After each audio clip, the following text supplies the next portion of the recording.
있습니다. 성원이 되었으므로 회의 속개를 선언합니다.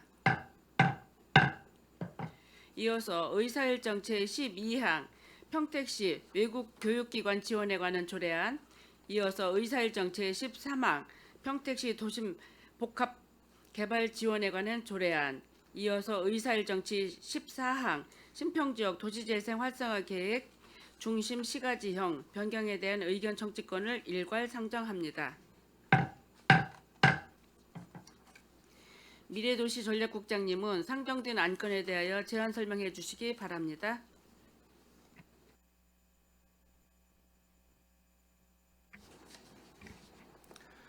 미래도시전략국장 최장민입니다. 먼저 의정활동에 노고가 많으신 김영주 기획행정위원장님과 김명수 부위원장님을 비롯한 위원님들께 감사의 말씀을 드립니다. 보고에 앞서 참석한 간부공무원을 소개하겠습니다. 황선식 미래전략과장입니다. 윤두현 스마트도시과장입니다. 먼저 의안번호 제9-654호 평택시 외국교육기관 지원에 관한 조례안에 대해 제안 설명드리겠습니다. 본 조례의 제정 이유는 외국 교육기관의 설립과 운영을 지원함으로써 평택시의 안정적인 정착을 도모하고 이를 통해 외국인 정주 여건을 개선하여 글로벌 교육 환경을 조성하기 위함입니다. 주요 내용으로는 안 제3조는 외국 교육기관의 안정적인 설립과 운영을 위한 재정 지원과 부지 및 건축물 임대에 관한 규정을 명시하였으며 안 제5조에서는 지원금을 용도에 맞게 사용하도록 하고 매년 지원금 사용 내용 및 정산 결과를 포함하여 보고하도록 규정하였습니다.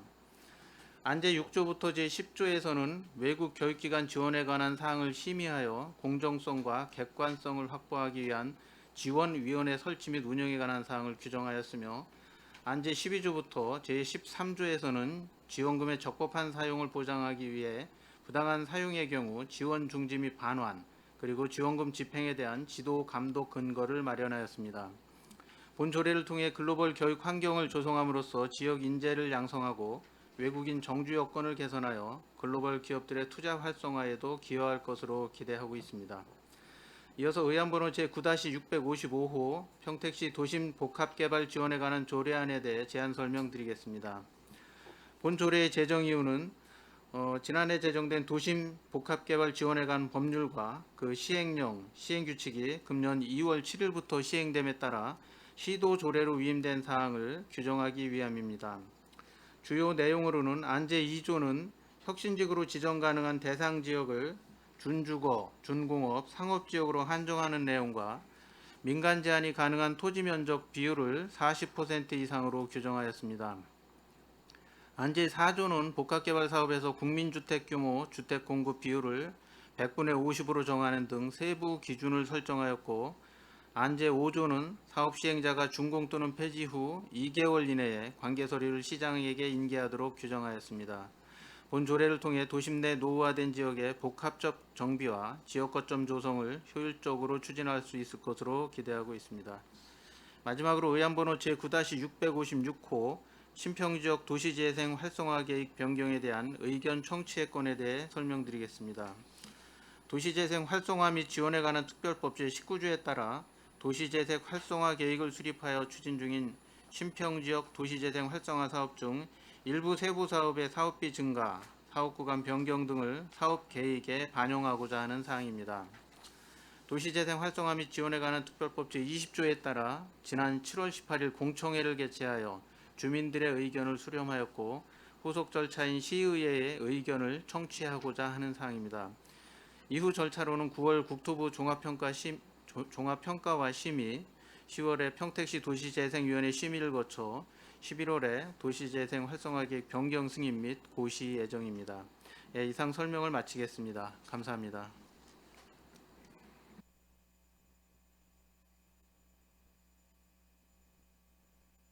국장님 수고하셨습니다. 전문위원님 검토 보고서는 배부해드린 서면 보고를 참고해 주시기 바랍니다. 계속해서 의사일정 제12항 평택시 외국교육기관 지원에 관한 조례안에 대하여 질의답변을 실시하겠습니다. 질의하실 의원님 계시면 거수로 신청하여 주시기 바랍니다. 이경 의원님 질의해 주시기 바랍니다. 이경 의원입니다. 평택시 외국 교육기관 지원에 관한 조례 이제 저희 이제 평택국제지구 고덕 신도시의 국제학교 그 지원에 관련돼서 이제 이게 아마 조례가 뭐 제정하기 위함인 것 같아요. 맞습니까? 그러면 지금 시기에 이거를 제정하는 꼭 필요성이 어떤 거가 있습니까 혹시? 지금 이제 거기에 들어올 수 있는 학교를 이제 선정을 했기 때문에 이제 지원책을 마련해서 그 학교가 이제 들어올 수 있도록 해야 되는 상황입니다. 그리고 또 하나는 그 학교와 이제 최종적인 이제 계약을 맺어야 되는데 어떤 지원 조례나 이런 사항이 없이 그 계약을 할 수 있는 사항은 아니거든요. 그래서 앞으로의 이제 최종 계약 전에 지원 근거들을 마련해 놓을 필요가 있는 그럼 지금 상황입니다. 선정이 좀 됐기 때문에 그럼 이제 이게 진행을 함으로써 해야 될 일이 지금 앞으로 행정 절차든 여러 가지가 상당히 많을 텐데 그럼 앞으로 이 출장할 확률이 많을 것 같은데 한 몇 번 정도 올해 지금 갈 계획을 좀 혹시 갖고 계십니까? 지금 이제 협상을 이제 화상을 통해서도 이제 수시로 하고 네. 있고요. 이제 출장에 있어서는 저희가 예정하고 있는 게 9월 달에 이제 학교가 선정됐기 때문에 저희 시장님이나 의장님이 좀 방문을 할 계획을 좀 잡고 있고요. 그리고 이 협상들이 잘 이루어져서 이제 계약안이 확정이 되면 저희는 한 11월 중에 그쪽 학교가 평택시를 방문해서 최종 계약에 서명하는 거를 좀 그 목표로 좀 협의를 하고 있습니다.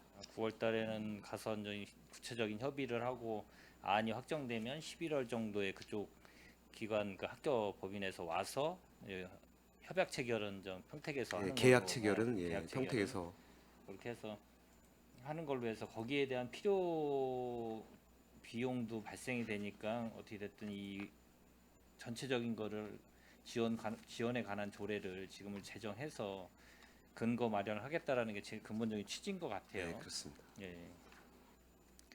그럼 이제 앞으로 이 좀 우려되는 부분도 없지 않아 있는데 어찌됐든 저희가 이 근거는 상위법 근거는 평택시 등의 지원에 관한 주한 미군기지 이전에 따른 평택시 등의 지원 등에 관한 특별법. 여기 이제 내년 12월 31일 이제 연장 만료가 돼요. 근데 이제 우리 국회의원분들 뭐 세 분께서 다시 그거에 대해서 연장 그거에 대해서는 발표하신 것 같고 저희 또 시의회에서도 뭐 의원님께서 하시는 것 같고 출분 발언도 하셨고 이게 이제 되게 중요한 부분이에요. 이 국제학교뿐만 아니라 우리 요 관련 특별법 이 안에 어떻게 됐든 연장하고 이런 건 둘째 치더라도 이 내년 12월 31일까지는 승인을 얻어야 되는 부분은 분명히 또 있어요. 승인을 못 얻으면은 그거에 대해서는 또 문제가 돼서 하고 싶어도 또 못하는 경우가 생기는 거 변수라는 거는 항상 존재하기 때문에 제가 또 전에 행정사무감사 때도 말씀드렸지만 이 금액이 워낙 큰 금액이 들어가는 부분에 있어서 행정 절차든 예산이든 이게 준비가 안 되거나 그냥 이 무책임한 계획 갖고 하면은 큰 문제는 발생이 되거든요. 그러니까 지금 좀 차근차근 지금 어떻게 됐든 관련 부서에서 지금 진행하려고 기간은 많지가 않기 때문에 그래서 지금 이 우리 과장님뿐만 아니라 전에 말씀드렸듯이 뭐 무슨 위원회를 PF팀을 꾸린다고 하셨나요? 아니면 예, 네, 그 부분은 이제 그 설립 준비단이라고 해서 예, 이제 앞으로 이제 협상도 남아 있고 또 하나는 이제 설립 인가를 위해서 설립 인가 그 서류도 준비해야 되고 또 기초가 되는 게 이제 마스터 플랜입니다. 이런 부분도 수립을 해서 이제 인가도 받고 그리고 개교 목표로 하는 연도에 저희가 그 잘 개교하려면 이제 그런 행정적인 인력적인 이제 지원이 필요해서 설립 준비단도 지금 준비를 하고 있습니다. 그럼 지금 이 그 예산 수반되는 게 이게 보면은 기본적으로 아마 이제 설립 준비비나 초기 운영비가 이제 올해부터 아마 준비를 해서 다는 아니더라도 내년부터 계속 들어가야 되는 발생되는 비용이 있어요. 그 계획은 어떻게 좀 올해는 어느 정도의 준비비가 필요하나요 혹시? 이제 올해 이제 필요한 부분은 이제 저희가 금년도 안에 계약까지 가는 걸 목표로 하고 있기 때문에 그래서 이제 그걸 예상해서 저희가 이제 법률 자문비를 본 예산에 이제 반영을 했습니다. 하지만 이제 그때도 좀 부족하다는 판단이었고 그다음에 이러한 이제 계약이 국제 변호사를 통해서 정확하게 이루어져야 되기 때문에 그런 부분을 좀 사전에 이제 그 조사를 해봤더니 그 법률 자문비가 더 필요해서 그 부분을 저희가 다음 이제 추경에 좀 계산할 생각이고요. 그리고 지금도 인가와 관련해서 이제 내년 말까지 이제 받아야 되는 부분이 있어서 지금 현재도 경기도 교육청과 실무적인 협의를 계속 하고 있습니다. 그래서 인가 준비도 같이 이루어져야 되기 때문에 인가 지원 용역비도 그 다음 추경에 좀 반영을 할 생각입니다. 그러니까 지금 결론적으로는 제가 지금 아까도 처음에 서두에 말씀드렸듯이 이 지원에 관한 조례를 지금 당장 만드는 거는 어떻게 됐든 비용 발생이 많이 되기 때문에 준비나 아까 여러 용역비나 뭐 출장비가 될지는 모르겠지만은 이런 용역비 같은 게 이제 워낙 추경에 담기 위해서 근거 마련하기 위해서 이제 그것 때문에 이 서둘러서 이거를 좀 조례를 제정한 부분이 있는 건가요? 그거하고는 조금 다릅니다. 뭐냐면 예. 그 저희가 이런 행정을 하기 위해서 필요한 뭐 출장비라든가 아니면 용역비라든가 이런 부분들은 저희가 이렇게 예산 요구를 해서 수립할 수 있지만 이 외국 학교 법인의 지원을 하는 부분은 그 여기 나와 있는 법령에 국가 지자체가 이제 지원할 수 있다라고 되어 있지만 구체적인 기준과 운영 방법에 대해서 이제 조례에 이제 담고 그 다음에 이제 내년도에 이제 계약이 이루어져서 이 외국 법인에 이제 돈을 그 지원금을 주게 되면 지원할 수 있는 구체적인 근거가 마련돼야 되기 때문에 이번에 이제 그 아니 조례를 그러니까 그래서 제가 상정하겠습니다. 물어보는 거예요. 아직 이 계약도 안 했는데 왜 이걸 만드느냐. 제가 서두에 물어봤는데 어떻게 됐든 지금 진행하는 거에 대해서 여러 가지 들어가는 필요 경비나 이런 게 발생될 수 있어서 이걸 뭐 제정했냐고 제가 물어봤는데 그게 아닌 거면 예, 제가 아직 우리 협약도 안 맺어 있는데 이거를 급하게 만들 이유가 있냐라고 제가 좀 물어보는 그 거예요. 근본. 부분은 이렇게 좀 이해를 해주시면 될 것 같습니다.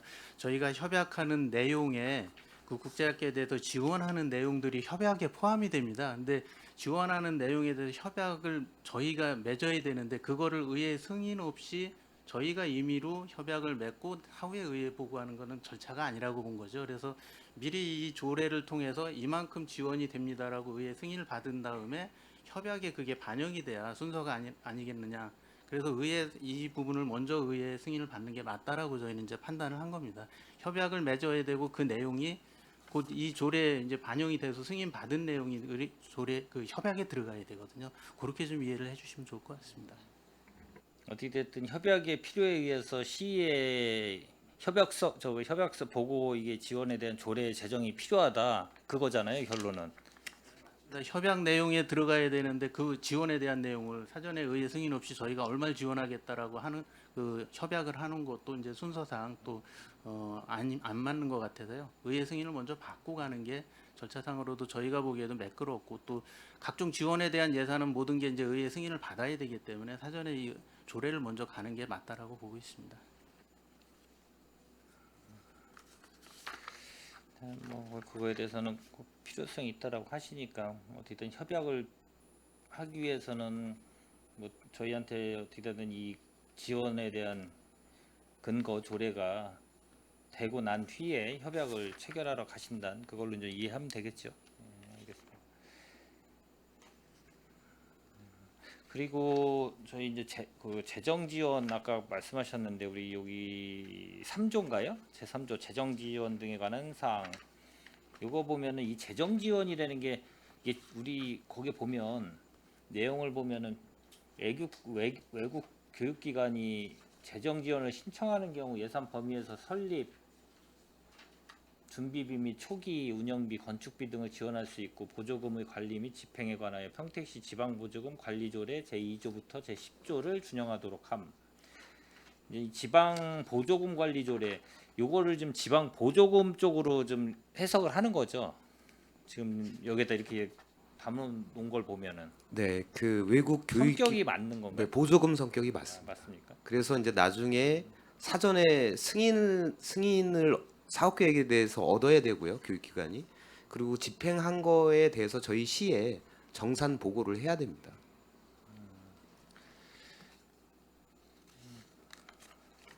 그러면 그 관련돼서는 그게 성격이 맞다라고 이제 말씀하신 거고 지방 보조금 관리 보조금으로 볼 수 있다 이렇게 말씀하시는 거고 다른 거는 전반적으로 어찌됐든 말씀하신 대로 재정 지원 그다음 외국 교육기관의 책무 관련된 거고 심의 관련된 거 해놓으셨고 그리고 관리 감독은 뭐 어떻게 되든 13조 뭐에는 외국 교육기관의 지원금 집행에 대해서는 연 1회 이상 지도 감독을 실시하고 필요한 경우 수시로 할 수 있도록 함 이렇게 이제 놓으신 것 같고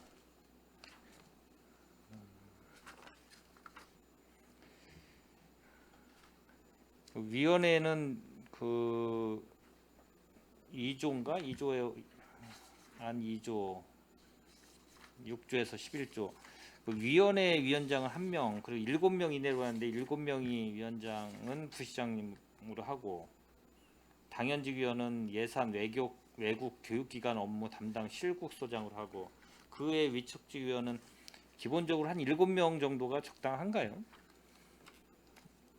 네, 저희 실무선에서 판단했을 때는 7명 정도가 적당하다고 판단을 했습니다. 이제 그 아주 여러 사회 분야의 이제 예. 종합적인 걸 심의하는 게 아니라 요 국제학교 운영 지원에 관한 부분을 이제 요거만 이제 그 심의하기 때문에 7명 정도면 적당하다고. 그러니까 그 지원하는 거면은 상당히 그 심도 있게 하려면은 인원이 좀 부시장 빼고 실국소장 한 분 들어가시고 그럼 5분이 위촉인가요? 저 위원회는 위원장 1명을 포함한 7명 이내로 하니까 5명이 위촉직일 거 아니에요? 그 4명이 네 위촉직이 됩니다. 아 과장 저기까지 들어가나요? 그럼 부시장님 들어가고 그 예산 당연직은 위원은 예산 외국기관 업무 담당 실국소 요 한 분 들어가시니까 지금 부시장님이 이제 위원장이고요. 예. 그리고 예산 쪽은 이제 기조실장이 될 거고요. 그 다음에 외국교육기관 담당은 이제 미래도시전략국장이 당연직으로 이제 그러니까요. 포함이 됩니다. 그래서 이제 3명이 3분 빼고 나머지 4분이 위촉직이고 네 그렇습니다. 그러면은 뭐 시의원이 1명 들어가네? 정확하게 어떻게 나와있지? 그러니까 위원회 구성이 평택시에서 추천하는 시의원 이렇게 돼 있잖아요. 1호에 그럼 네. 5명 중에 그러면은 시의원 1명 4명 중에 1명 그럼 나머지 대학 변호사 공인행사 3명 그럼 이게 인원이 작지 않나 제가 얘기하는 거죠. 행정 공무원분들이 그 3분 들어가시고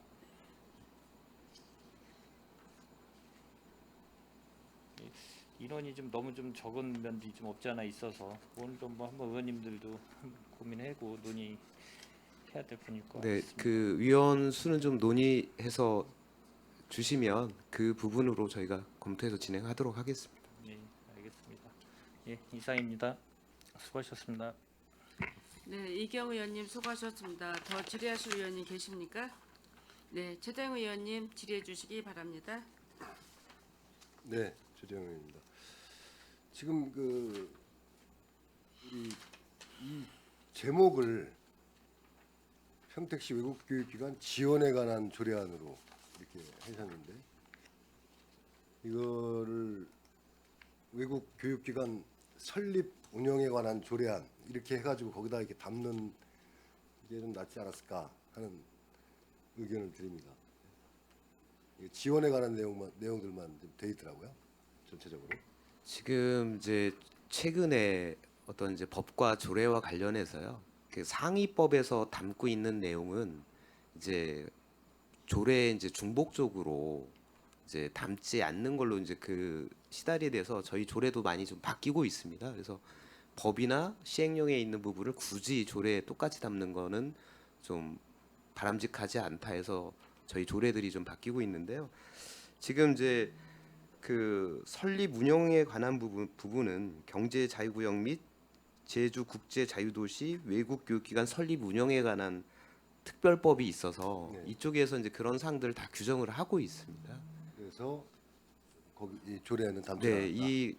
그래서 이 법에서는 이런 부분에 대해서 지원할 수 있다 정도만 있어서 이제 어떤 내용을 지원할 거고 그 지원금에 대해서 어떻게 관리할 건지를 세부적으로 정하기 위해서 이번 그 지원에 관한 조례를 상정하게 됐습니다.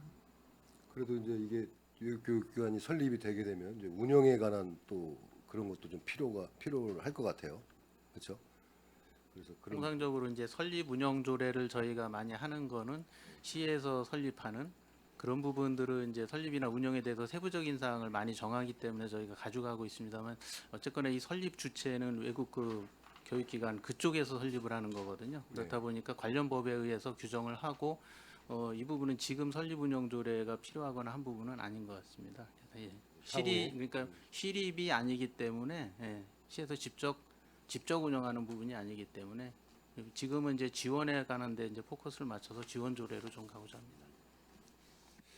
예, 알겠습니다. 그리고 지금 뭐 이제 지원 계획의 수립 5년마다 이제 외국 교육기관 지원 계획에 대해 수립 시행해야 한다 이런 얘기가 2조에 담겨 있고, 그다음에 3조에는 이제 우리 설립 준비비, 초기 운영비, 건축비 이 소요되는 비용들을 이제 담고 있고, 거기에 이제 좀 전에도 얘기하셨지만 이거를 이제 보조금 성격으로 봐서 평택시 지방보조금 관리조례 2조부터 10조까지를 준용한다 이렇게 돼 있어요.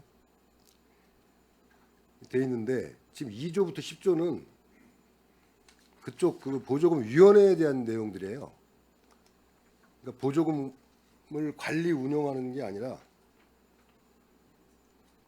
위원회의 구성, 뭐 위원회 설치, 위원회 기능, 위원회 임기, 해촉, 제척, 기피, 회피, 회의 이런 내용들이 네. 2조부터 10조거든요. 예, 요 부분에 대해서 좀 말씀을 올리면 사실 저희가 그 참조 기존에 이제 그 보조금 관리 조례를 보면서 저희 실무선에서 좀 부족한 부분이 좀 있었던 게 최근에 이 보조금 조례가 이제 앞서 말씀드린 것처럼 상위 법이나 시행 규칙에 들어 있는 내용을 중복해서 담지 말라고 해서 좀 대대적으로 이제 정비가 됐는데 그 부분을 이제 저희가 인식을 못하고 이제 요 조항을 2조부터 10조라는 부분을 넣다 보니까 의원님 말씀처럼 현재 조례와 좀 다른 내용이 지금 되고 있습니다. 그래서 요거를 좀 검토가 좀 필요할 것 같아요. 2조부터 10조를 빼든지 해가지고 이거는 그렇게 하는 게 맞는 것 같고요. 그다음에 그 우리가 이제 주한미군 기지 이전에 관한 특별법 이게 이제 내년 말로 종료가 되지 않습니까? 물론 이제 연장법을 우리 평택시 국회의원 세 분이서 이제 발의를 해가지고 상정돼 있는데 이제 그 안에 이제 이거를 경기도에서 이제 승인을 얻어야 되는 거잖아요, 그렇죠? 그래야 이 사업이 유효한 거고, 만약 그게 연장되면 또 계속 연장이 되는 거고, 그렇죠? 특별법이 연장이 네, 되면 맞습니다. 그러면 이거는 뭐 특별한 문제가 없겠다, 연장이 뭐 될 가능성이 높고, 그 안에 지금 내년 말까지 경기도 승인은 가능하다고 보시는 건가요? 지금 여러 가지를 동시에 준비하고 해야 되는 이제 부담은 크지만 내년 안에는 뭐 저희가 승인을 받기 위해서 지금 최선을 다해 노력할 생각이고요. 그리고 이제 법안이 연장될 수도 있지만 저희 목표한 개교 연도가 있기 때문에 예정대로 내년 안에는 좀 승인 받을 수 있도록 받아서 지금 노력을 하고 있습니다. 28년도에 이제 개교 목표로 지금 준비를 하셨습니다. 그리고 지금 여기 지금 비용 추계해 보면 이제 우리가 설립 준비비가 150억, 초기 운영비 90억을 이제 비용 추계를 했습니다. 이 정도면 되겠다고 보시는 건가요? 지금 이 이제 비용 추계가 네. 5년분을 이제 표시하다 보니까 네. 그 안에 초기에 지원되는 설립 준비비는 이제 150억으로 이렇게 명확히 드러나고 있고요. 네. 네. 근데 이제 초기 운영비의 경우에는 네. 저희가 이제 10년 이내에 이제 지원을 하다 보니까 네. 5년 이후에 추가적으로 또 지원돼야 되는 부분이 있을 것으로 보입니다. 그래서 그건 안 담았다 여기다 안 담겨 있다 그런 말씀이네요. 네. 알겠습니다. 이 지금 또 여기 보면 외교 뭐 교육기관의 책무 그다음에 이런 이제 그 교부받은 지원금들을 뭐 용도에 맞게 사용해야 되고 이제 그런 그다음에 이거를 우리 시에서 관리하고 이런 내용들이 잘 포함되어 있는 것 같습니다. 이렇게 해가지고 그 정산 결과를 이제 6조에 이제 시장하게 보고하게 돼 있고 이제 그런 부분이 잘 달려 있는 것 같고요. 다른 점은 없는 것 같고, 네 이상으로 질의를 마치겠습니다. 네. 네, 최재형 의원님 수고하셨습니다. 더 질의하실 의원이 계십니까? 네, 김혜영 의원님 질의해 주시기 바랍니다. 네, 그 10조 5항에 보면 간사를 한 명 둔다고 그랬어요. 간사는 외국 교육기관 업무 담당 과장이 된다는데 그럼 이 과장은 위원이 아니라 회의 때마다 와서 그냥 간사 역할을 한다 이건가요? 네, 그렇습니다. 위원 정족수에는 안 들어가는 들어가고요. 거죠? 그 위원회 운영을 이제 지원하기 위해서 그 지원하기 회의에 위해서. 참석하는 사람이 되겠습니다. 네, 알겠습니다. 네, 예, 최재형 의원님 질의해 주시기 바랍니다. 그리고 저 아까 그 위원에 대한 언급에서 7조죠. 위원회 구성에서 지금 인원은 아까 좀 말씀하셨고 여기에 지금 당연직 위원과 위촉직 위원이 몇 명인지를 좀 명시를 해야 될 것 같고요. 이게 지금 뭐 이렇게만 좀 모호하게 돼 있는 것 같아요. 그리고 여기 보면 위촉직 위원은 다음과 거의 어느 하나에 해당하는 사람 중에 성별을 고려하여 시장에 위촉한다. 이게 돼 있는데 이 부분은 위촉직 위원은 특정 성별이 110분의 6을 초과하지 않아야 된다. 뭐 이런 규정이 좀 명시가 돼야 될 것 같습니다. 어떻게 생각하십니까? 그 이런 위원에 대한 성별에 대해서 그렇게 규정하도록 이제 타 규정에서 이제 정의를 하고 있어서 네. 저희는 그 규정에 따라서 이렇게 맞추겠다라는 내용으로 이제 이렇게 좀 표시를 했거든요. 아 그걸 이렇게 표시한 거예요? 네네. 고려- 근데 그거를 각각의 이제 그 조례에서 다른 이제 총괄적으로 규정해 놓은 걸 또 그대로 뭐 해도 따라 또 표기를 해도 되지만 저희는 이제 그 규정에 의해서 이제 진행을 하겠다라는 그런 의미로 의미로 조항을 이렇게 담으신 예. 거다. 근데 이건 좀 명확히 하는 게 나을 것 같아요. 성별을 네. 고려하여 시장에 위촉한다 이거보다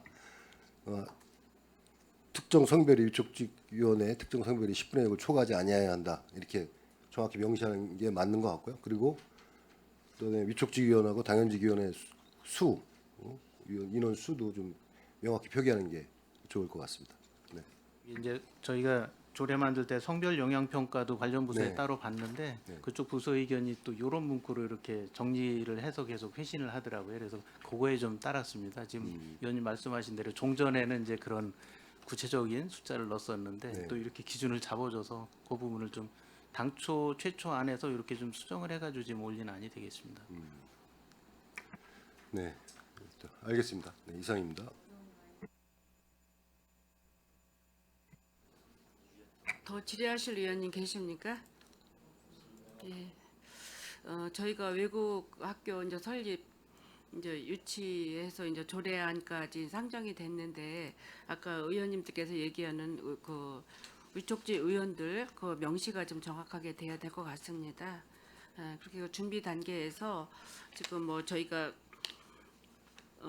9월 달에 뭐 이제 시장님과 의장님이 파견해서 그쪽하고 함께 협의 사항 하실 거고 우리가 11월 달에는 그 애닐라이트 스쿨에서 평택 방문 해서 그때 방문할 때 11월 달에 협의를 하는 건가요? 아니면 그냥 방문만 하는 건가요? 그 저희가 이제 사전에 이제 화상 회의를 통해서 예. 앞으로 이제 선정이 됐고 이후에 업무들을 어떤 일정을 가지고 어떻게 하자라는 부분들을 논의를 했습니다. 예. 그래서 이제 서로 의견 합치가 된 부분은 일정에 대해서 그래도 11월까지는 우리가 열심히 노력해서 서로 노력해서 11월까지는 좀 계약할 수 있는 단계까지 좀 가보자라는 데는 합의됐고요. 예. 이제 다만 또 세부적인 걸 협의하다가 예. 시간이 좀 지체될 수도 있습니다. 하지만 이제 서로 11월까지는 하자고 노력하자라고 이제 의견 합치가 됐기 때문에 저희도 최대한 11월까지는 계약이 성립될 수 있도록 노력해 나갈 생각입니다. 좀 잘 저기 계획을 세워서 추진 방향을 해서 설립이 될 수 있는 계획 우리 협의가 될 수 있는 거를 잘 세워주시기 바라고 또 다른 게 아니라 저희가 이제 무상으로 10년 동안 임대 저기 토지하고 하지 않습니까? 우리가 여기 지금 네, 맞습니다. 예, 토지 10년 동안 건물에 대해서 토지와 10년 동안 건축물 네, 무상 임대 네, 그렇습니다. 하기로 했는데 10년이 경과한 후 임대료 부과에 대한 최대 뭐 몇 퍼센트 2%라고 그랬나요? 그래서 5년 뭐 차기가 끝날 때까지 임대 수준에 대한 협의를 예정한다는데 이거 어차피 그 우리 협약서에 이런 내용도 좀 명시돼야 되지 않겠나 이런 생각이 드는데 어떻게 생각하셔요? 네, 위원장님 말씀처럼 예. 계약서에는 그런 요율이라든가 금액이라든가 예. 뭐 시기라든가 이런 것들이 명확하게 담겨서 계약이 이루어져야 되는 사항이고요. 그리고 이제 이 계약상에 대해서는 이 조례 통과 이후에 예. 협의된 내용에 대해서는 또 의회의 승인을 받아서 예. 최종 그 계약에 이르게 됩니다. 그래서 그 내용에 대해서는 또 차후에 좀 보고를 드리도록 하겠습니다. 이게 협의한 후에 이런 거를 또 단서에 넣고 이러려면 문제가 발생할 수 있으니 그 협약서 계약 당시부터 이런데 그 정확한 표식은 좀 해주면 좋을 것 같아요. 네, 알겠습니다. 네. 잘 해주시기 바라면서 더 이상 질의하실 위원이 안 계시므로 평택시 외국 교육기관 지원에 관한 조례에 대한 질의 동결을 선언합니다. 계속해서 의사일정 제13항 평택시 도심개발 지원에 관한 조례안에 대하여 질의답변을 실시하겠습니다. 질의하실 의원이 계시면 것으로 신청해 주시기 바랍니다.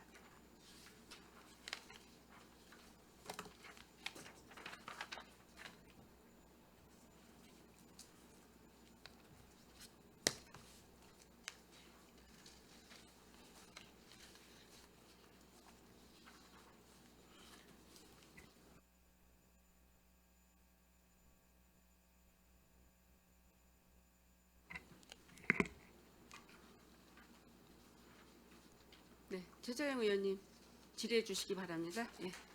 네, 안녕하세요. 최정현입니다. 평택시 도심복합개발 지원에 관한 조례안. 이거는 이제 그 상위 법률이 변경이 되면서 지금 조례를 변경하는 사안인가요? 24년도에 법이 제정이 됐고요. 네. 25년도 7월 6일 날부터 시행이 되는 법입니다. 그에 따라서 조례를 정하는 사항입니다. 25년 7월 6일부터 시행이요. 예. 2월 7일, 2월 7일입니다. 2월 7일. 예. 여기서 지금 가장 조례에 담은 중요한 거는 어떤 거죠? 핵심적으로 그 상위법 개정에 따라서 네, 지금 그 중요한 부분은 전 비율에 대한 부분, 그 기본적인 요건에 대한 2조의 이제 요건에 대한 부분이 이 방식이 이제 성장 거점형하고 주거 중심형이 있습니다. 거기에 따른 기본적인 요건을 담은 부분하고요. 그리고 이제 그 비율이 있습니다. 비율에 대한 부분은 노후도에 대한 비율을 어느 정도 줄 것인지, 그리고 그 국민주택 규모에 대한 공급에 대한 비율 부분이 좀 중요한 사항으로 좀 보입니다. 지금 이게 지금 그 재정 조례안이지 않습니까? 네, 맞습니다. 근데 이렇게 그 항목 조, 그러니까 조는 몇 개 안 되는 것 같아요. 1조 목적, 네. 그다음에 2조는 도심복합 개발 핵심지구의 요건, 3조는 복합 개발 계획의 입안 제한, 그다음에 국민주택 규모 주택의 공급 비율을 정한 것 같고요.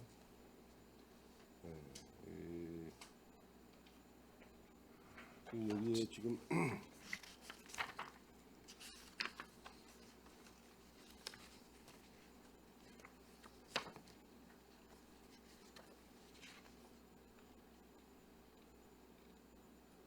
복합 개발 계획의 3조 위반 제한 등에 보면 05조 제1항에서 시도 조례로 정하는 제안서란 별지 1호 서식의 복합 개발 계획의 위반 제안서를 말한다.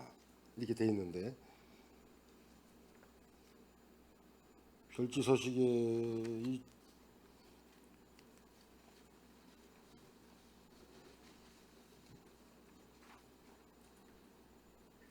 그 별지 서식 그 첨부 서류란 2호 중에 토지 등 소유자의 동의서라고 돼 있어요. 근데 그거를 토지 등 소유자의 서면 동의서 및 신분증 사본으로 이렇게 수정하는 게 좀 적절할 것 같고요. 그다음에 3호를 거기에 공공이라고 돼 있잖아요. 그거를 공고로 수정하는 것이 좀 적절할 것으로 보여진다.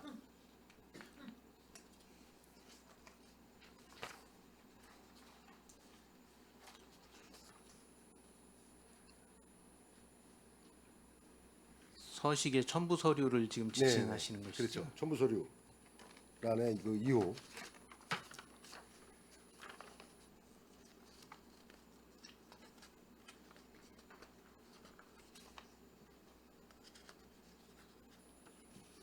예, 그리고 뭐 나머지는 뭐 지금 뭐 상위법이 개정되면서 제정되는 거니까 뭐 특별한 문제는 없는 것 같습니다. 네. 이상 마치겠습니다. 네, 최재형 의원님 수고하셨습니다. 더 질의하실 의원이 계십니까? 네, 이기영 의원님 질의해 주시기 바랍니다. 예, 이경 의원입니다. 예, 이제 평택시 도심복합개발 지원에 관한 조례 이 제정안 요 관련돼 가지고 어떻게 됐든 도심복합개발 지원에 관한 법률 및 같은 법 시행령 제정 24년 2월 6일 시행규칙 제정 및 시행 25년 2월 7일 그거에 따라서 이제 법률에서 위임한 사항과 그 시행에 필요한 사항을 우리 시에서 이제 조례로 제정하고자 함 여기 이제 취지인 것 같아요. 그 관련돼 가지고 아까 말씀해주신 대로 그 국민주택 규모 주택의 공급 등 요 관련돼서 어느 정도의 위임 사항 비율을 할 것인가 그리고 제28조 5항의 시도조례로 정하는 비율 이것도 어떻게 위임된 사항을 할 것인가 이제 이게 제일 핵심인 것 같고 제5조 같은 경우는 이제 관계 서류 인계 보관 등 뭐 이런 관련된 건데 이제 이게 이 법 취지가 어떻게 됐든 제일 취지를 제가 알아야 될 것 같아서 이 도심복합 개발 지원이라는 게 어떻게 보면은 이게 이제 우리가 지금 이 법을 이 도시개발 쪽에 관련된 법이 도시개발법도 있고 도시정비에 관련된 거 그런 법률도 있고 하다 보면 이제 도심에 복합적으로 원래 오래된 구도심 같은 데는 개발하기가 힘들다 보니까 도시 재생 쪽으로 많이 하고 그렇지만 또 이 역사에 이렇게 되게 유동인구가 많은 데는 개발성도 필요한데 노후화돼 있고 이제 이런 게 중첩적으로 돼 있다 보니까 이게 아마 만들어진 것 같아요. 평택 도심 아까 제가 말씀드린 대로 도심 복합 개발 지원에 관련 부분들은 상충하는 부분이 있으니까 일정 부분 유동성이 많은 역사 부분이나 뭐 상업지구 인근 이런 데 관련되는 데는 좀 따로 떼어가지고 요 저기 도심 복합 개발 지원에 관한 법률을 제정해서 일부 완화해 줄 수 있는 부분을 좀 하자. 이게 이제 아마 법의 취지인 것 같아요. 그 맞습니까 혹시? 네, 그런 부분도 있고 이 부분이 원래 이제 그 도심 공공복합 사업이라는 부분으로 이제 공공에서 21년도부터 이제 진행된 부분이 있었습니다. 근데 이런 부분들을 실질적으로 이제 민간까지 이제 확대하는 부분이고요. 아까 그 의원님 말씀하신 듯이 이제 도시 중심 지역 그리고 이제 그 도시 중심 지역에는 이제 성장 거점형 형태로 해서 그쪽에 어떤 그 랜드마크 형태라든지 이런 형태로 이제 개발할 수 있도록 그리고 역세권이나 노후 지역, 이제 중공업 지역 같은 경우는 이제 주거 중심형 쪽으로 이제 개발할 수 있게끔 이제 법에 대한 부분이 좀 방향은 그렇게 되는데 이 부분은 아까 말씀하셨던 뭐 재개발이나 이런 부분보다는 좀 틀린 부분이 조합이라는 부분이 없이도 갈 수 있는 부분들이 있고요. 그리고 지금은 구체적으로 정해지지는 않았지만은 그 인센티브나 이제 공공기회에 대한 부분들도 어떤 용도 지역 상향이라든가 지금 여기에서 이제 용적률에 대한 검표에 대한 그 완화에 대한 부분에 대해서는 일부 정해져 있는데 세부적인 그 인센티브나 이런 부분들이 12월까지 이제 마련하고자 이제 국토부에서 이제 계획을 하고 있습니다.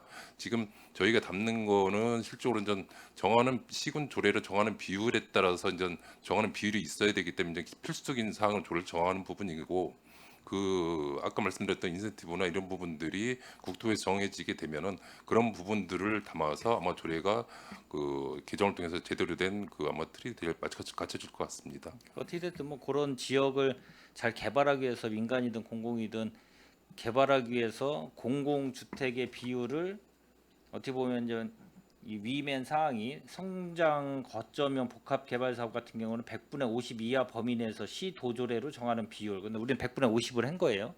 나중에 뭐 상황에 따라서 뭐 다시 뭐 조정은 할 수 있지만 일단 최상한선에 100분의 네, 50을 맞습니다. 준 예. 거고. 그리고 주거 중심형 복합 개발 사업 100분의 30에서 100분의 50 이하 범위 시도 조례로 정한다. 요 관련돼가 두 개 아까 이 복합 개발 사업은 우리는 100분의 50으로 한 거고 그다음에 028조 5항의 시도 조례로 정하는 비율 100분의 60으로 한다. 이것도 지금 상한으로 해서 돼 있는 거죠. 예. 지금 아까 좀 전에 말씀하신 인센티브 부분 같은 경우는 뭐 용적률일 거예요. 대부분이. 뭐 그런데 중심 상업지구나 뭐 이런 관련돼서는 뭐 용적률밖에 인센티브를 줄 수 있는 상황이 거의 없으니까 그거는 추후에 뭐 아마 논의해서 이 법에서 규정을 할 것 같고 그래서 요거를 좀 따로 떼어서 이거 지원에 관련 상위법하고 맞춰서 관련돼서 이거를 좀 우리 위임된 사항을 정리한 지원 조례라는 말씀이시죠? 네, 그렇습니다. 예, 알겠습니다. 네, 이상입니다. 네, 이기영 의원님 수고하셨습니다. 더 질의하실 의원이 계십니까? 제가 잠깐 몇 가지 질의드리겠습니다. 이게 지금 도심 복합 개발 지원의 법률 이 법률은 지금 우리 역세권이나 구도심권 활성화를 위해서 이 법이 지금 법률을 지금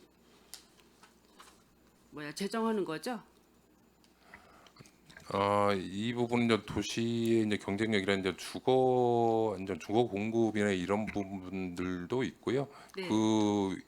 주로 이루어질 수 있는 지역들이 이제 역세권 쪽이 되겠습니다. 그래서 이제 기본적으로 역세권 500m 반경 내에 있는 위주로 전 대상을 많이 잡고 있습니다. 그러니까 이게 역세권이나 역세권 주변의 노후 지역, 그다음에 중공업 지역, 아니면 저밀 주거 지역, 빌라나 이런 집중 지역에 이게 대상으로 공공기관인 LH나 도시공사나 선도 주가 되어서 이게 개발하는 방식인 것 같은데 이게 우리 고덕 신도시 같은 경우나 세종중앙행정타운 이런 데는 이게 지금 성장형 거점 복합 도시 개발식으로 이게 간 것 같은데 맞나요? 이 법은 예. 지금 24년도 2월 달에 제정된 법이기 때문에요. 그 예. 법을 통해서 이루어진 부분은 아닙니다. 고덕 쪽은. 예. 이게 개발 예를 들으면 이게 지금 제가 그 자료를 찾아보니까 이게 성장형 복합 개발이 있고 이게 도심 복합 개발 혁신이 있어요. 주거형 중심 복합 개발 이게 여러 가지가 있는데 이해가 지금 잘 안 갑니다. 한 가지로 요약해서 말해줘 보세요. 네. 말씀을 드리면 전 성장 거점형 같은 경우는 도시 중심 지역 그러니까 예를 들어서 호텔이나 직산업센터, 오피스, 전시공연장 위주로 해서 이제 주택이 형성이 됩니다. 거기에 따른 거로 이제 이루어지고 주거 중심형 같은 경우는 역세권의 노후 지역 같은 데에 실질적으로 오피스나 근생 그리고 이제 생활 SOC나 이런 걸 통해서 이제 주거 중심이 근거지를 통해서 개발되는 방식입니다. 그래서 두 가지 방식으로 진행됩니다. 이게 어떻게 보면 지금 지역 성장 유도를 위한 거점 중심 복합 개발로 이게 주거, 상업, 교통, 문화, 산업, 공공시설을 통합해서 이걸 이제 개발을 해서 결론적으로 효과는 지역 경제 활성화와 민간 투자 유치하고 도시 경쟁력 강화를 위해서 이 사업을 지금 실시하는 거 아닙니까? 네, 그런 부분도 있고요. 네.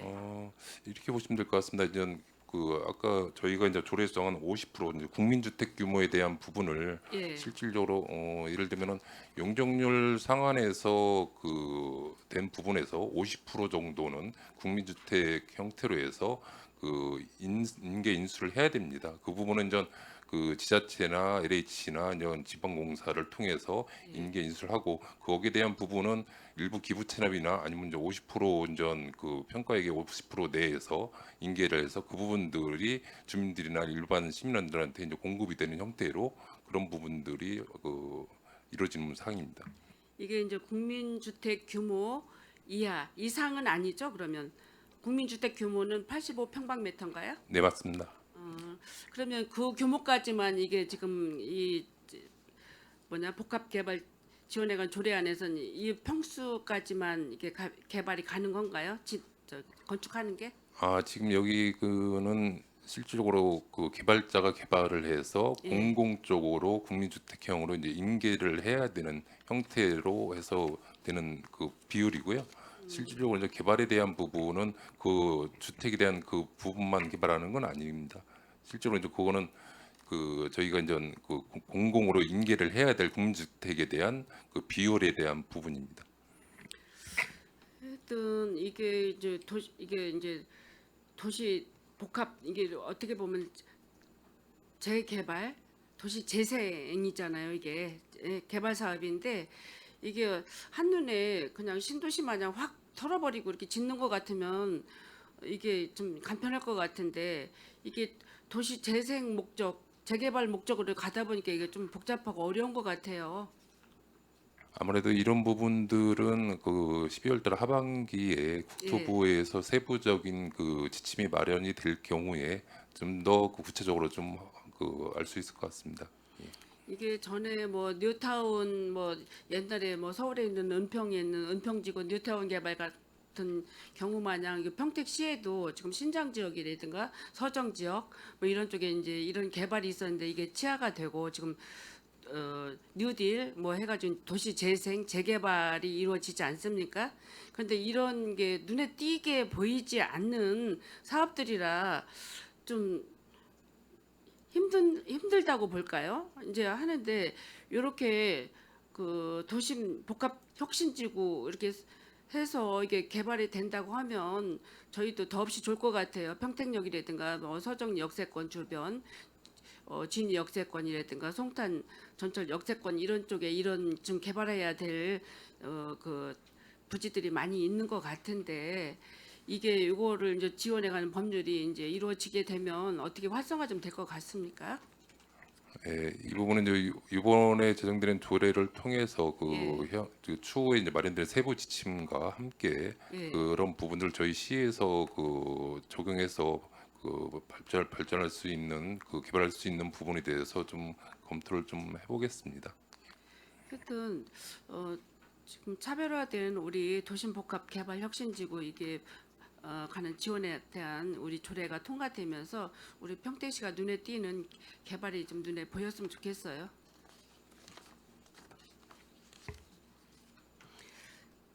더 질의하실 의원님 계십니까? 더 질의하실 의원님이 안 계시므로 의사일정 제13항 평택시 도심복합 개발 지원에 관한 조례안에 대한 질의 종결을 선언합니다. 계속해서 의사일정 제14항 평택 신평지역 도시재생 활성화 계획 중심 시가지형 변경에 대한 의견 청취권에 대하여 질의 답변을 실시하겠습니다. 질의하실 의원님 계시면 것으로 신청하여 주시기 바랍니다. 네, 최재형 의원님 질의해 주시기 바랍니다. 네. 이 신평지역 도시재생 활성화 계획이 좀 이게 사업비가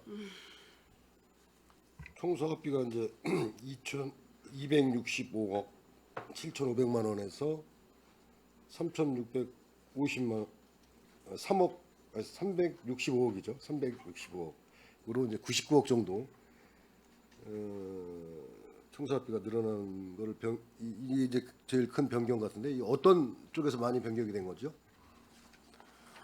네, 이 부분은 실제로 이제 변경에 대한 부분에서 사업비가 증가한 부분은 그 다가치 커뮤니티센터 쪽에 이제 건축 면적이라든가 층수에 대한 부분 등 그리고 이제 기존의 감리에 대한 그 법 개정에 따라서 감리 용역에 대한 부분 그런 부분들이 이제 가장 크고요.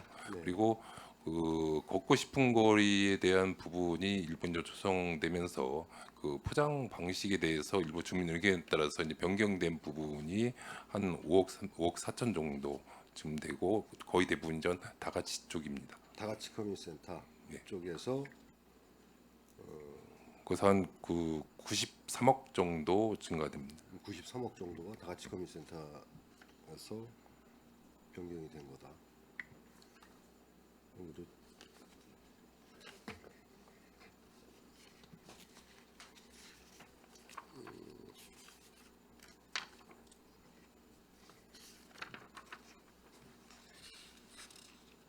지금 이게 주민 의견을 수렴을 하신 건가요, 먼저? 하고 지금 시의 의견 정치를 하는 건가요? 네, 그 며칠 전에 그 주민 공청회까지도 했습니다. 예. 그 의견이 반영이 된 건가요?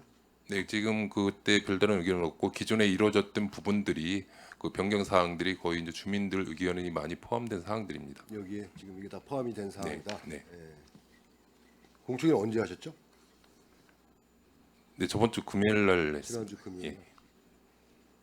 그리고 이 조례안 이거 먼저 올라왔을 텐데 저희한테 금요일 전에 이 올라오지 않았나요? 이 뭐야 의견 정치권? 그 이번에 주민들에 대한 의견을 수렴을 위한 공청회를 그 별도로 신평 지역에 대한 그 주민들을 상대로 했습니다. 네. 그러니까 이 청취권이 그 전에 올라왔을 거 아니에요. 공청회 전에. 그렇죠? 맞습니다. 그거는 이제 먼저 올려갔고요. 의견 정치이기 때문에 이제 그 주민들 공청회 때는 특별한 의견이 없었기 때문에 이제 그 부분을 보고를 드립니다. 이게 이제 공청회를 먼저 하고 의견을 다 충분히 수렴한 다음에 이게 올라와야 되는 게 이제 절차가 맞죠. 근데 이제 지금 뭐 다행히 주민들의 큰 의견이 없었기 때문에 그대로 가지만 만약에 거기서 주민들이 다른 의견을 제시하고 그랬으면 또 좀 문제가 생기지 않았겠습니까? 그죠? 네, 그렇습니다. 근데 그 기존에 이제 의견들을 다 담아서 왔던 부분들이 있습니다. 아, 예, 그전에 예, 계속 예. 이제 협의를 예, 하면서 네, 맞습니다. 의견을 담아왔다. 그래서 앞으로는 이제 그런 것들을 미리 다 하시고 이렇게 절차를 밟는 게 좋다 네, 알겠습니다. 말씀을 드리고요.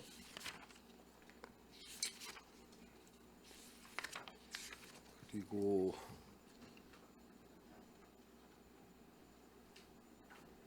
지금 여기에 그 허브에서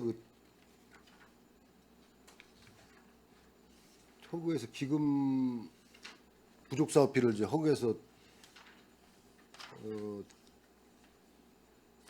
차용을 좀 하시려는 것 같아요. 여기 부족분 네, 52억 정도를 52억 후보에서 정도가 예. 부족한 건가요? 네, 지금 이제 여성보육과하고 청년정책과 이쪽에서는 이제 2023년도에 예산이 확보된 거고, 그렇죠? 그거는 이제 갖고 있는 거고, 허그에서 기금을 확보를 할 예정이다. 그런 얘기죠.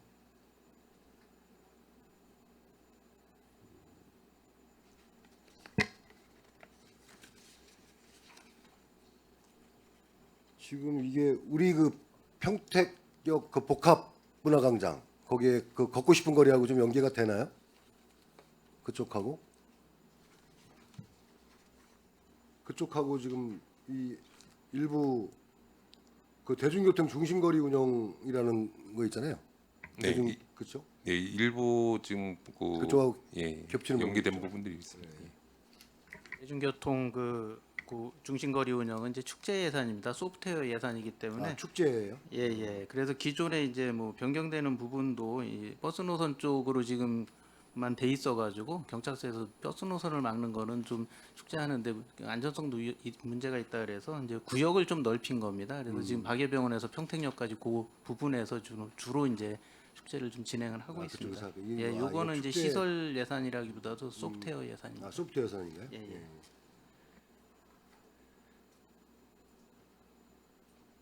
지금 그리고 다 같이 커뮤니티 센터는 지금 동정률이 지금 몇 프로 정도 되죠? 지금 현재 그 한 32% 정도 지금 32%. 진행 중에 있습니다. 예. 이게 좀 언제 완공 예정입니까? 내년도 지금 그 한 8월, 8, 9월 정도 지금 보고 있습니다. 내년 8, 9월, 내년 하반기. 네. 그러면 그때 되면 이제 신평지역 요쪽 도시재생 활성화계획 이거는 다 완료가 되는 거네. 사업 기간이 지금 26년까지 돼 있네요. 네, 26년까지 됐습니다. 그럼 다 마무리되는 것이고요. 네, 알겠습니다. 이게 지금 이 사업비가 좀 많이 한 99억 정도. 이게 처음 이제 그때 설명을 잠깐 듣기에는 이제 처음부터 약간의 그 변경된 사항들을 이번에 한 번에 다 반영한다고 얘기를 들었습니다. 그래가지고 지금 전체적으로 한 99억 정도가 사업비가 변경된 내용인 것 같아요. 예. 네, 일단 알겠습니다. 네, 이상입니다. 네, 최재형 의원님 수고하셨습니다. 더 질의하실 의원님 계십니까? 네, 이경 의원님 질의해 주시기 바랍니다. 네, 신평지역 도시재생 활성화계획 중심 시가지형 변경에 대한 이제 저희 이제 의회 의견 청취를 위해서 이제 이 안이 올라와 있는데 이 저희가 주요 사업이 이제 6개 단위 사업과 14개 세부 사업 12개는 완료됐고 2개가 이제 추진 중이라 그랬는데 하나가 이제 다 같이 커뮤니티 센터 지금 일부 뭐 조성 중이고요. 뭐 공정률 아까 32%라고 하셨고 하나가 뭐 지금 추진 중이죠. 지금 그 스포터 쪽에 이제 대중교통 중심거리 운영으로 해서 축제에 대한 부분이 축제에 저희가 대한 11월까지 진행됩니다. 예. 그 저기 박예병원에서 아까 네, 맞습니다. 말씀하신 거 예. 전에 한번 했었던 거예요. 예, 6월달에 한번 했습니다. 예, 예. 근데 아까 좀 말씀 중에 이제 주민의 의견을 반영하는 것도 상당히 중요하고 이 사업비가 어떻게 됐든 99억 2,500만 원 정도가 증감되는 거는 상당히 또 많이 증감됐어요. 총 사업비에서 이것저것 반영하고 막 쓰다 보고 또 변경하고 하다 보면 좀 금액이 많이 증가되는 부분이 어떤 사업이든 뭐 있는데 여기는 워낙 많은 사업을 하다 보니까 또 그런 부분도 없지 않아 있었을 것 같고 이 아까 말씀하신 것 중에서 뭐 걷고 싶은 거리 같은데 뭐 이렇게 반영된 게 어떤 건가요? 혹시 그거에 따라서 아까 뭐 사업비가 좀 증가됐다고. 걷고 싶은 거리에 대해서는 한 5억 4,300 정도가 늘어났는데요. 예, 5억 4천 아까 얘기하신 것 같아요. 예, 그 기존 전 아스콘 포장에 대한 부분을 이제 보도 분력 형태로 해서 이제 의견에 따라서 이제 변경된 부분이 있습니다. 예. 이제 제가 그거를 좀 말씀드리려고 지금 일부러 질의를 한 건데 그 신평지역 일부를 대부분이 다 이제 투스블럭 쪽으로 해서 다 변경이 된 거 그 사업을 얘기하시는 것 같아요. 아스콘으로 원래 계획을 갖고 있다가 그렇죠. 네, 그런 것 같습니다. 거기 혹시 가보셨어요? 지금 최근에는 아직 네. 못 나갔습니다. 예. 느낀 거 있어요 혹시 우리 과장님께서? 그거를 반영하면은 좋게 하려고 반영을 하는 거잖아요. 항상 거기 우리 새시장 그쪽도 마찬가지일 거예요. 바닥이 그럼 거기 가보면 이제 제가 이제 전에부터 항상 산건이 있을 때도 그런 얘기를 말씀을 드렸는데 중요한 거는 이 집행하시는 공무원분들이 주민의 의견을 받아서 진짜 합리적으로 그게 맞다라고 하면은 그걸 반영을 시켜서 하는 것도 맞고 저희 의회 의견도 막 청취를 해서 맞다라고 하면은 맞는데 중요한 거는 이게 사업을 하다 보면 막 흔들려요. 흔들리다 보면 이래 하고 저래 하고 돈은 돈대로 들어가고 반영을 해서 더 나빠지는 경우가 상당히 많다라는 것 때문에 제가 좀 그래서 요 지금 증거된 부분에 있어서 이 투스블럭이 왜 자꾸 거기에서 이렇게 많이 포장이 되는지를 모르겠어요 저는. 근데 환경 쪽에서 보면은 일리가 있어요.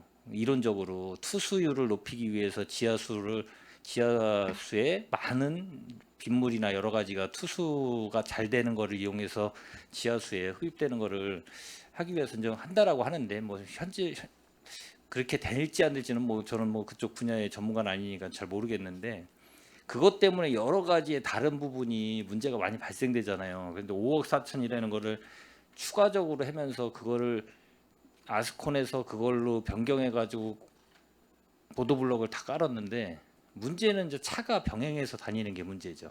사람만 여기 대중교통 중심거리 운영에서 걷고 싶은 거리 이렇게 해가지고 제목이 달렸기 때문에 아까 말씀하시는 게 걷고 싶은 거리를 잘 다녀야 되는데 다 흔들리는 부분이 많아요. 그 부분이.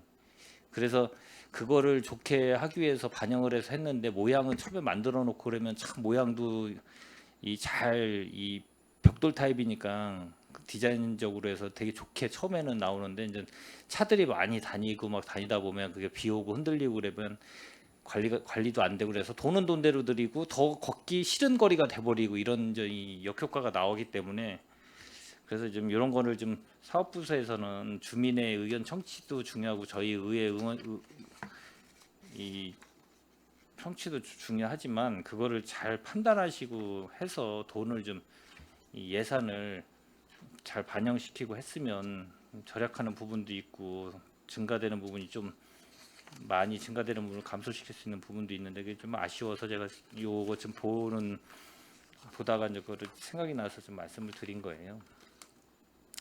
이 어떻게 됐든 총 사업비가 265억 7,500만 원에서 365억 정도로 증강된 게 적은 돈은 아니고 그래도 완료는 이제 다 됐고 나머지 이제 2개 중에서 다 같이 커뮤니티 센터 신평동에 우리가 옛날로 지칭하는 명동골목이라는데 거기에 이제 건립하게 되는데 그 관련돼서 어떻게 됐든 뭐 마무리를 잘 돼야 어떻게 됐든 뭐 중요하기 때문에 잘 진행돼서 내년에 준공돼서 잘 여기 관련된 쪽에 있는 분야에 있는 분들이 잘 입주해서 잘 활용할 수 있게 잘 해주시기를 좀 부탁드리겠습니다. 네, 알겠습니다. 예, 이상입니다. 네, 이경 의원님 수고하셨습니다. 더 질의하실 의원님 계십니까? 예. 더 이상 질의하실 의원님이 안 계시므로 의사일정 제14항 신평지역 도시재생 활성화 계획 중심 시가지형 변경에 대한 의견 청취권에 대한 질의 종결을 선언합니다. 미래도시전략국장을 비롯한 관계 공무원 여러분 수고하셨습니다. 이상으로 미래도시전략국 소관 질의 답변을 모두 마치겠습니다. 의원 여러분, 원활한 회의 진행을 위해 잠시 정회하고자 하는데 이의 있으십니까? 이의가 없으므로 10분간 정회를 선언합니다.